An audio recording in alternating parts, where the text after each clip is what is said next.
You there, watching from behind the screen. Yes, I mean you. Don't look so startled. You've been peering in from the mundane long enough. Something is happening to Ravenhurst. Books vanish from my shelves. Insects blink out mid-flight. Even the coffee at the Witch's Brew has begun to betray me. The froth is no longer frothing, and that, I assure you, is no small calamity. The ravens know it too. They circle the tower in frantic storms of wings, cawing like heralds of some unseen doom. And the clock, listen closely, it hums. The gears strain as if, for the first time in Ravenhurst history, they might move forward past 3. I do not know why our world is beginning to fade, but I believe you, those in the mundane, may hold the key. But first, let me tell you how I got here.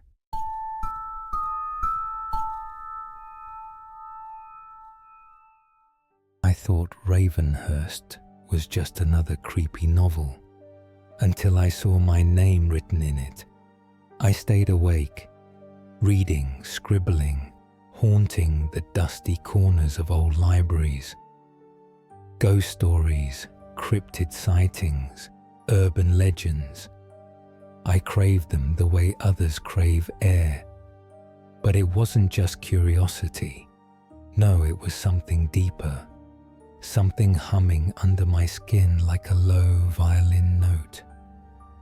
I spent countless nights alone, the moon painting pale stripes across my walls, my mind wandering through haunted forests and abandoned hospitals without ever leaving my chair. Then, on an ordinary Tuesday, though nothing has felt ordinary since, I heard it.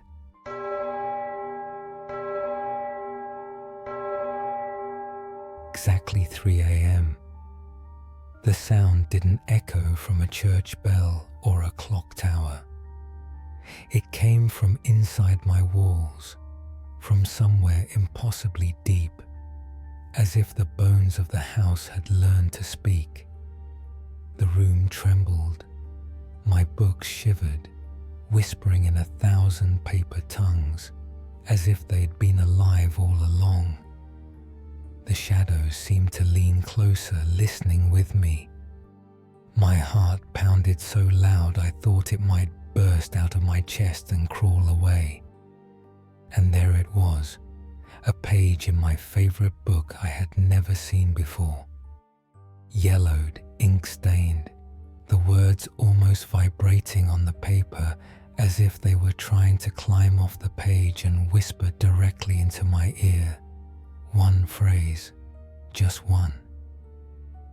Nathaniel, beyond the 3rd chime, the true stories await. I felt my fingers move before my mind could catch up, reaching out like they had a will of their own. And the moment my skin brushed the ink, the world collapsed into mist. The walls dissolved into swirling grey. The air turned heavy and electric, like standing too close to a lightning strike. And then, nothing.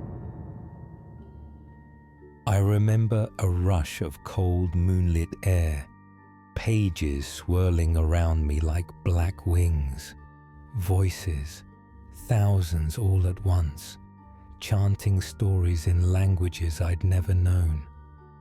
My heartbeat vanished, my breath turned to ink, and then a glimmer through the fog, a crooked town, rooftops bent like twisted spines, lanterns flickering in a frozen midnight. A towering clock stuck forever at 3. Ravenhurst. I recognized it from my book. The town beyond the 3rd chime. The full moon hung high and shone bright in the sky. There were ravens, so many ravens. At first, I thought my eyes were playing tricks on me. Mythical creatures surrounded me. Vampires, werewolves, witches and ghosts. And was that a Sasquatch? Wearing a hoodie and a baseball cap. It was fascinating. Seeing Ravenhurst come to life, I decided to move forward. Through narrow alleyways, shadows watching me with hungry eyes. Every building whispered. Every raven overhead felt as though it was reading me. Some would have fled, but I was intrigued, and some unseen thread kept pulling me forward, further into the shadows. That's when I reached it. It stretched high into the clouds, Gothic and beautifully eerie. It was the clock tower, perpetually stuck at 3. I opened the door and went inside. I lost my breath at what I saw next. The moment I stepped through the tower door, everything stopped. No ticking, no wind, just silence. A narrow staircase coiled upward along the wall like a spine. The air smelled of parchment and candle smoke, and something electric, like lightning waiting to strike.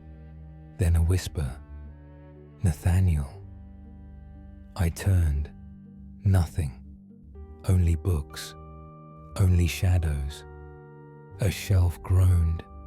A book snapped open, moved as though it was studying me. I didn't run. I climbed. Around breathing portraits and maps that redrew themselves as I passed. One painting showed me, regal, with a plaque that read, "The Librarian." The painting's eyes followed as I walked past. At the top, I found a black door carved with ravens. It opened as I approached. Inside was a library that defied reason.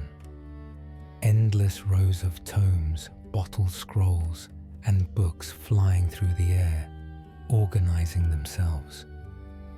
Every spine bore the same author's name. Clock strikes 3. A lantern moved toward me, and beside it stood a man. Dark coat, pale hands, smoky grey eyes with a deep knowing behind them. "Welcome to Ravenhurst," he said. "We've been expecting you." He held out a thin book, midnight blue. My name was on the cover. I opened it. My whole life so far, on every page, until I reached a blank one. "Follow me," he said. The aisles breathed and shifted with our steps. Above us, the tower's heart twisted into balconies shaped like Gothic petals, endless and strange. Staircases that led nowhere. Doors etched with unreadable symbols. Lanterns floated like spirits, lighting the way. And the books, they felt, alive. Then the man stopped, turned to me and asked, "Are you prepared for what's next?" Portraits lined the hall, their eyes following us suspiciously. We stopped at a black lacquered door, already opened. I stepped inside. It was less an office, more a cathedral for stories. A fireplace of polished obsidian crackled in the corner. A desk of dark wood dominated the room, with tall bookshelves lining the walls. Crimson drapes framed tall windows, looking into the darkness.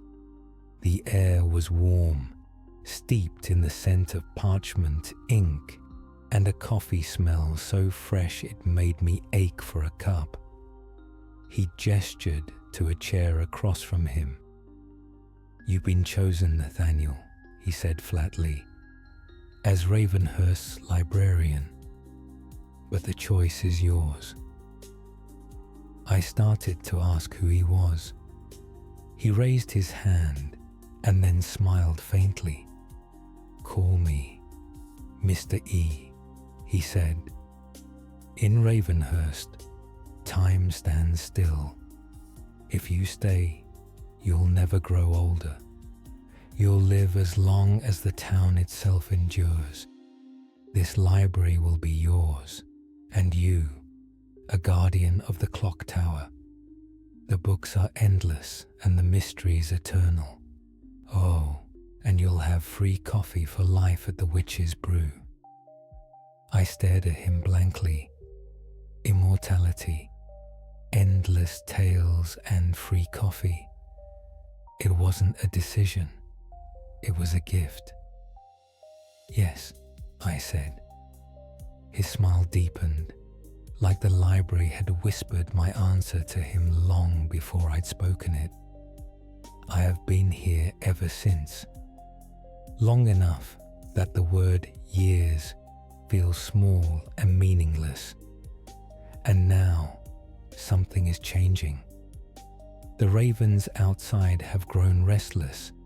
The clock tower hums as it never has before. And I fear something dark is coming. No librarian has ever had to ask for help, but I think it's time I did.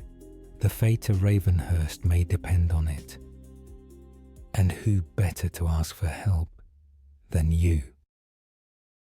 So I have decided to form an order, the Night Keepers of the Sleepless Watch. Their story has not yet been written, because it begins with you. Your task is not idle. Every tale you hear, every fragment you glimpse from this place may carry a clue. Watch carefully, piece the fragments together, keep Ravenhurst alive. As a night keeper, your duty is simple. See what we cannot. Guard what slips away. For Ravenhurst is no ordinary realm. It is a threshold. And if it fades, the mundane will not remain untouched. All I ask is that you keep an eye out on your side of our two realms. Tell us your stories of the strange and paranormal. Join us in discovering the secrets of the shadows, so together we can better understand our worlds and how to keep them alive and well. Every story you provide may hold an essential clue. Every whisper in the dark, every shadow in the closet, every spooky tale of the weird and paranormal. We want to hear it from you. We may even weave your tale into a poem or video to better educate more of those in the mundane. So I ask you now, will you keep the watch? Until next time, Night Keeper.